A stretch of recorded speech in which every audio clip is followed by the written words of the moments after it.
முதல் ராசியான மேஷ ராசிக்காரர்களுக்கு இந்த குரு பயிற்சி எப்படி இருக்கு மேம்?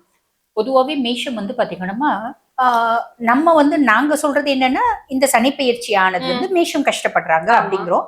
ஆனா பெரும்பாலான மேஷம் சொல்றது என்னன்னா நாங்க ரொம்ப நாளாவே நல்லா இல்லைங்க.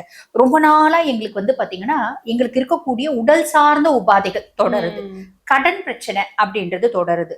நிம்மதி இல்லாத தனம் குடும்பத்துல அப்படின்றது தொடருது. வேலை செய்யற இடத்துல சின்ன சின்ன குழப்பங்களும் பிரச்சனைகளும், சுயதொழில் செய்யறவங்களுக்கு கூட வேலை செய்யற இடம் வந்து திடீர் டெய்லி ஒரு போருக்கு போயிட்டு வர மாதிரி தான் இருக்கு எங்களுக்கு அமைப்பு.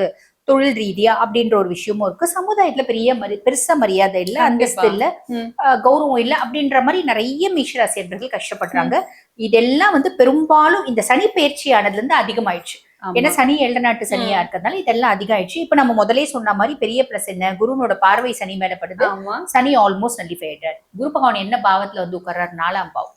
டிஃபால்ட்டா 4ஆம் பாவத்துல குரு வந்து உட்காரும் போது மேஷராசி என்பர்களுக்கு 4 விஷயம் சாலிடா நடக்கும். 4 விஷயம்.